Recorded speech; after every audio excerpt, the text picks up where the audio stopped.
Shalom, shalom, que Dieu bénisse. Aujourd'hui, sans plus tarder, je vous annonce le thème que nous allons traiter ce soir. La fois passée, nous avons parlé de comment interpréter ou de la véritable interprétation selon Ésaïe 18 et Sophonie 3. Et notre grand thème, nous sommes dans la saison 1, notre grand thème, c'est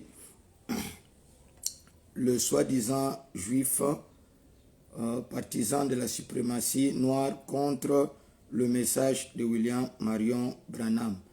Et ici, nous étions en train de parler sur l'épisode 8, maintenant c'est l'épisode 8 suite, sur Ésaïe 18 et Sophonie 3, dont ces suprémacistes noirs qui ont envahi le message disent que cela concerne le peuple d'Afrique. Mais nous allons le voir en détail. Nous vous avons déjà parlé dans la première partie de l'épisode 3 et nous vous recommandons sur notre chaîne YouTube et sur ici sur Facebook pour le suivre. Si vous avez besoin du livre pour nous suivre, avec le livre, nous allons vous le fournir. Sans plus tarder, nous allons prendre rapidement. Ici, dans cet épisode, nous allons essayer de rappeler ce que nous avons dit l'autre fois. Et puis, nous allons essayer de parler de ce que nous allons ajouter pour aujourd'hui. Nous allons faire un petit mélange et puis rapidement, nous croyons que par la grâce de Dieu, nous allons terminer.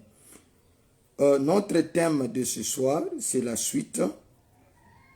C'est toujours l'épisode 8, suite. Comment interpréter Ésaïe 18 correctement selon la Bible et le message, en accord avec le conseil de William Branham, pour éviter les interprétations particulières. Premièrement, nous vous avons défini la fois passée que c'est au prophète que vient la parole. Et dans notre âge, c'est au prophète William Branham qu'est venue la parole. C'est au prophète de venir nous dire, par exemple, que le roi du Nord dont parle la Bible, c'est la Russie. Vous voyez, il donne l'interprétation de la parole. C'est lui, le prophète, qui est l'interprète de la parole. Alors, maintenant, si l'Éphésiens 4 prend, par exemple, soi-disant, comme ces partisans disent que la prophétie ou la parole peut être sujet d'une application multiple et qu'ils prennent, par exemple, là, au livre de Daniel, là, on parle du roi du Nord, et il dit que non, Branham a appliqué à la Russie, moi j'applique cela au Congo démocratique. C'est ce que nous appelons comme interprétation particulière. Donc ça, ce n'est pas un terrain Éphésiens 4. Je rappelle rapidement pour que ceux qui n'ont pas suivi puissent nous rattraper. Dans Hébreux, chapitre 6, deuxième partie, paragraphe 243, Frère Branham dit, c'est du 8, 9 mois 1957, paragraphe 243, et la Bible a été écrite. Elle dit que les Écritures ne peuvent être un objet d'interprétation particulière. Ça, c'est le livre de Pierre qui le dit. Cela signifie que l'Écriture doit interpréter l'Écriture. Donc, ça dit, si en Éphésiens 4, pour lui, ce que la parole lui permet, c'est s'il dit que ça signifie ça, il doit prendre une autre écriture pour montrer la signification dont il donne. Donc, il ne peut pas venir dans les vides comme le partisan, par exemple, de ces suprémacistes noirs qui disent, par exemple, que le 400 ans s'appliquait aussi aux Africains, par exemple, à la traite des Noirs. Alors que nous savons bel et bien dans les épisodes passés que la traite des Noirs n'a pas fait 400 ans. Ils prennent aussi les interprétations de Osher. Osher qui était un prêtre, qui a fait la chronologie que nous utilisons actuellement, quoique Thompson dise que cela ne reflète pas réellement la réalité, et beaucoup de grands docteurs aussi s'associent à l'idée. Ils prennent cette chronologie pour montrer qu'Israël n'avait pas fait 400 ans, mais 215 ans. Mais nous allons revenir dans ce sujet pour vous montrer selon la parole qu'Israël avait fait bel et bien 400 ans. Alors, or, la traite des Noirs n'a pas fait 400 ans. Alors, nous allons voir, Frère Branham dit les Écritures ne peuvent être un objet d'interprétation particulière. Cela signifie que l'Écriture doit interpréter l'Écriture.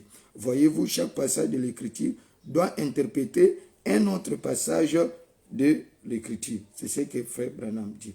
C'est ce que nous venons de vous expliquer. Et vous devriez savoir, tel que nous avons dit, que la parole vient uniquement au prophète. Dieu change-t-il de pensée au sujet de sa parole? Du 27 4 mois 1965, paragraphe 86, Frère Branham dit, en effet, la parole du Seigneur ne vient qu'au prophète.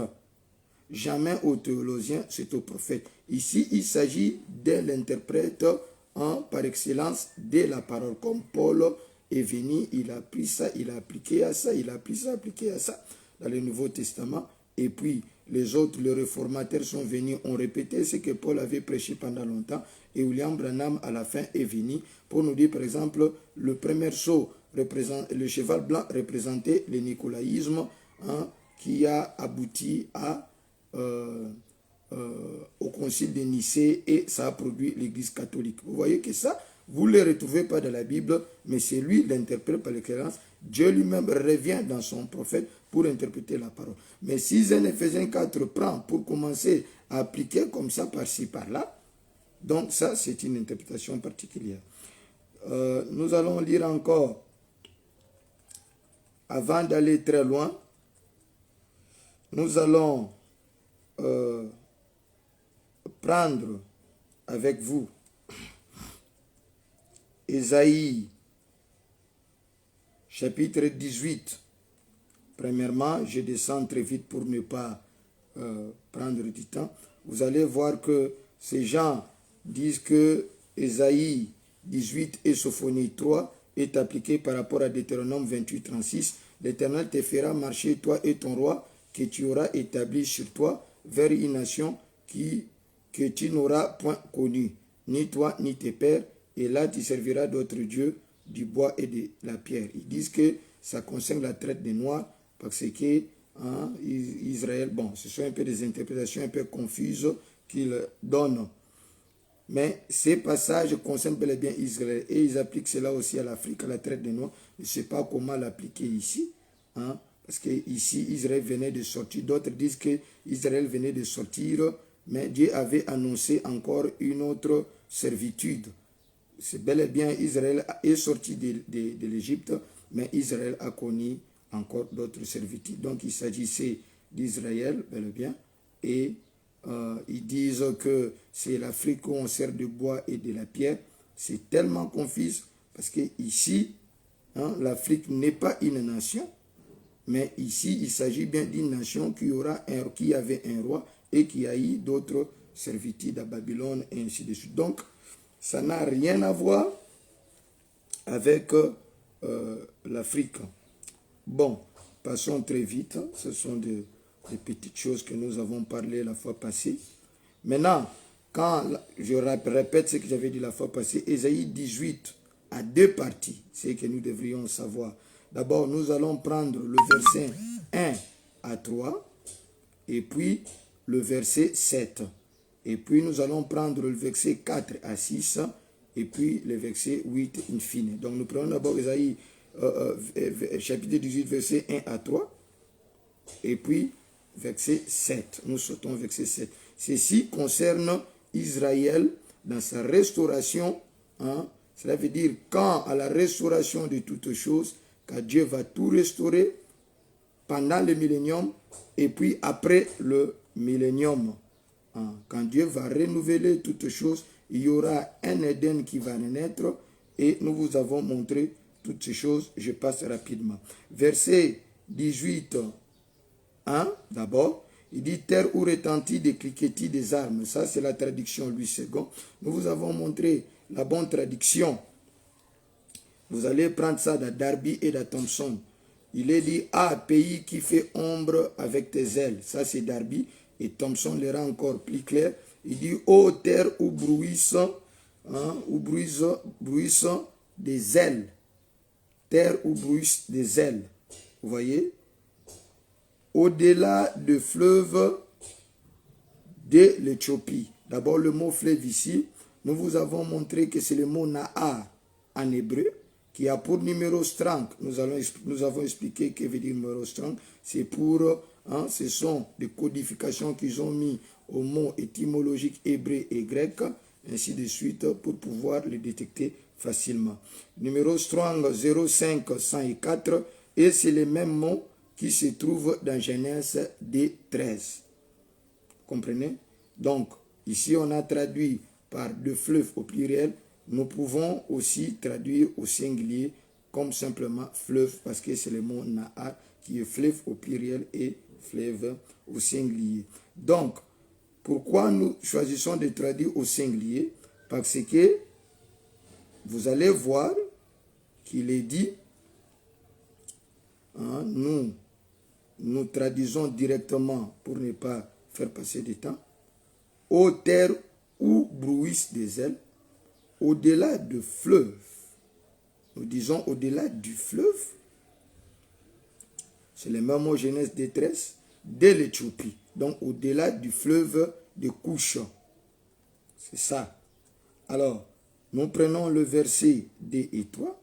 Donc si nous allons directement les traduire correctement, nous allons dire Ésaïe d'abord, verset 1. Ô terre où bruissent des ailes, montrant que ce sont des anges. Au-delà du fleuve, des couches. Maintenant, prenons le verset 3. D et 3. Toi qui envoies sur mer des messagers. Ce mot messager, c'est le mot malaka, en hébreu, qui a pour strong numéro 04397. Peut être traduit comme ange ou ange de la théophanie. Donc vous voyez, au verset 1, on parle des ailes, du bruit des ailes, et au verset 2, on parle de messagers. Ces messagers ici, ce sont des anges.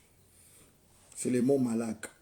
Dans des navires, toi qui envoies, j'ai préféré que vous me suivre avec votre Bible pour que je ne sois pas là à répéter. Parce que moi, je suis en train de traduire directement. Toi qui envoies sur mer des messagers, toi qui envoies sur terre des anges de la théophanie, ou des anges tout court, dans des navires. En hébreu, c'est le mot qui lit, et comme strong 03627, c'est traduit, peut se traduire aussi par instrument, le mot navire, qui lui second traduit, peut se traduire par instrument, utile, affaire, ustensile, objet, vaisseau. Bref, c'est un mot. Je reviens encore, c'est la connexion qui est un peu dérangée. Ce sont des mots. Ce sont des mots dont, plutôt c'est un mot, plutôt, qui est traduit ici par un navire. C'est un mot dont les traducteurs ne connaissent pas plus précisément. Voilà. Donc, ces anges, ces théophanies angéliques, saisissez, qui sont des messagers, qui voyagent sur des choses. Vous voyez aujourd'hui, Frère Branham parle, on voyait des soucoupes, ainsi de suite. On a appelé ça soucoupe, ce sont des êtres humains. Mais Frère Branham, ce sont des anges investigateurs qui viennent comme ils sont venus à Sodome pour voir réellement comment les gens sont en train de se comporter, ainsi de suite. Ce sont des anges investigateurs. Et on a vu de lumière, des histoires, des trucs, ainsi de suite, comme des vaisseaux. C'est exactement la chose dont l'auteur est en train de parler ici, dans cette nouvelle terre. Alors, il est dit, voyageant dans des navires, des jonques voguant à la surface des eaux, allez, messagers, c'est-à-dire anges, rapides ou théophanie angélique, vers la nation forte. Donc, ce sont ces gens-là, ces anges-là plutôt, qui voyagent vers la nation forte, vigoureux, vers ce peuple redoutable depuis qu'il existe. Ici, il y a une confusion, que les gens disent que non, bon, voilà, ce sont les peuples africains. Les peuples africains n'est pas une nation redoutable. Et l'Afrique n'est même pas une nation. Comprenez? N'est pas redoutable tel que c'est décrit ici depuis qu'il existe. Nation puissante. L'Afrique n'est pas une nation et elle n'est pas si puissante. Et qui écrase tout. L'Afrique n'écrase pas tout.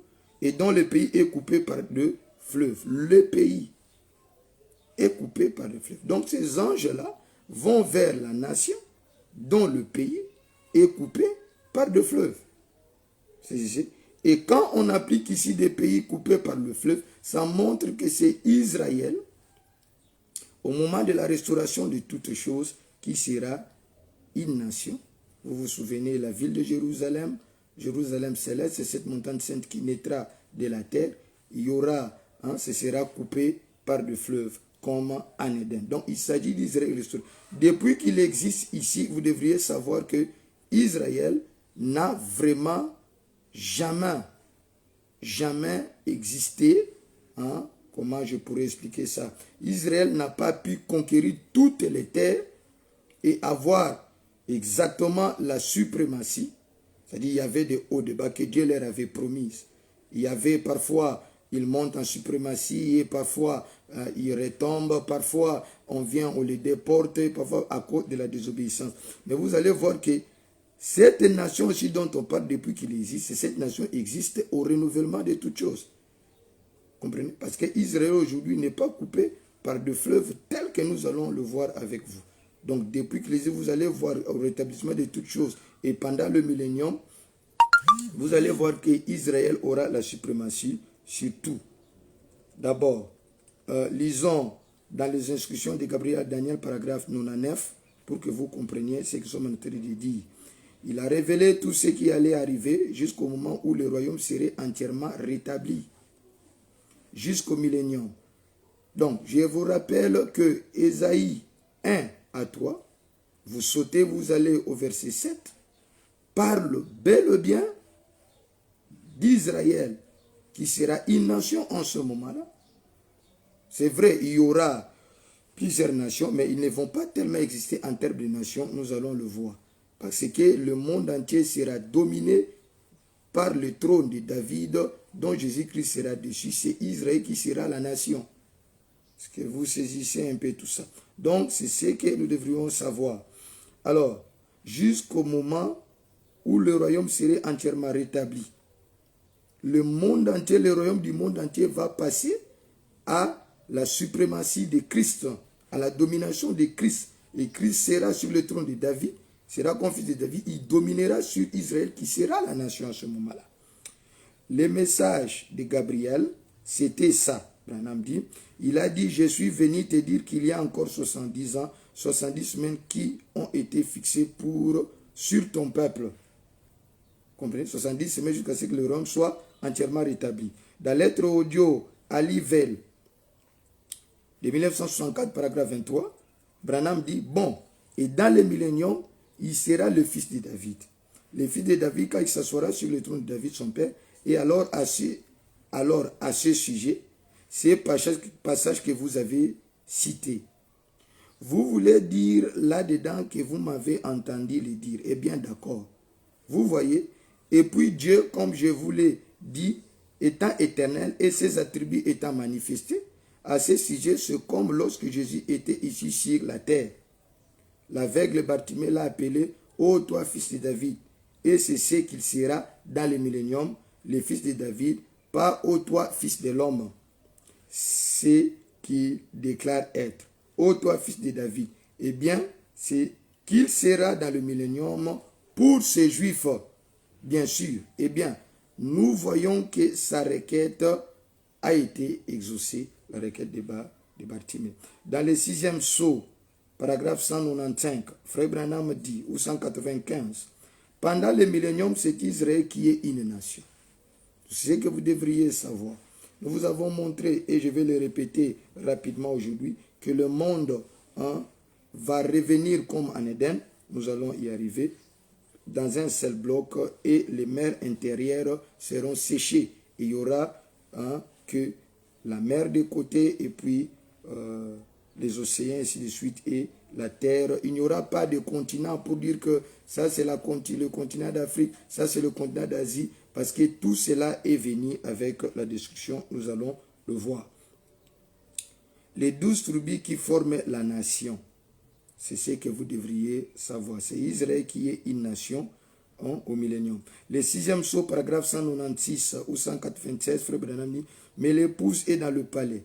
Elle est la reine alors, elle est mariée et toute la terre entrera dans cette ville. Vous devriez savoir que l'épouse par alliance, comme la femme devient de la famille du mari par alliance, est entrée dans la famille du Seigneur Jésus-Christ qui sont des Juifs. Alors, elle est mariée et toute la terre entrera dans cette ville. Jérusalem, c'est ce dont on parle. Nous allons le voir aussi dans le verset 6. Pour y apporter la gloire. Vous allez voir que dans le verset 7 d'Ésaïe, il est dit là-bas, toutes les nations y apporteront des offrandes ou des présents. C'est ce dont il est ici. Pour y apporter sa gloire. Et les portes ne se fermeront pas la nuit, parce qu'il n'y aura pas de nuit. Voyez, les portes seront toujours ouvertes. Et les rois de la terre, suivez bien, nous sommes dans Apocalypse 22, apportent leur honneur et leur gloire dans cette ville. Donc c'est ce que je suis en train d'arriver. Ça, j'y anticipe, mais c'est dans le verset 7 d'Ésaïe 18. C'est pour vous dire que on parle d'Israël et du monde dans sa configuration restaurée. C'est ce dont on parle. Ça n'a rien à voir avec Afrique, Asie et ainsi de suite. Alors, il est dit là-bas, apportent leur honneur et leur gloire dans cette ville. Mais l'épouse, elle est à l'intérieur avec l'agneau. Oh là là, voyez-vous, à l'intérieur, l'épouse ne sera pas au dehors à travailler dans les vignes. Non, non, non, elle est l'épouse, elle est la reine auprès du roi. Ce sont les autres qui travaillent au dehors, la nation, pas l'épouse. Amen. Très bien. Maintenant, prenons le verset 3 d'Ésaïe 18. Il est dit là-bas, vous tous habitants du monde, verset 1, nous avons fini, je vais vite. Vous tous habitants du monde, habitants de la terre, voyez la bannière qui se dresse sur le montant, la bannière au singulier, les drapeaux au singulier qui se dressent sur le montagne, plusieurs montagnes. Écoutez la trompette qui chante. Je prends William Abraham pour vous montrer que c'est ce qui va se passer. Il n'y aura qu'une seule bannière pendant la restauration de toutes choses. La préparation de Dieu, paragraphe 49. Là, dans les livres d'Apocalypse, il est dit, réjouissez-vous, cieux et vous, saints prophètes, ça y est, car les royaumes de ce monde sont devenus les royaumes de notre Seigneur et de son Christ.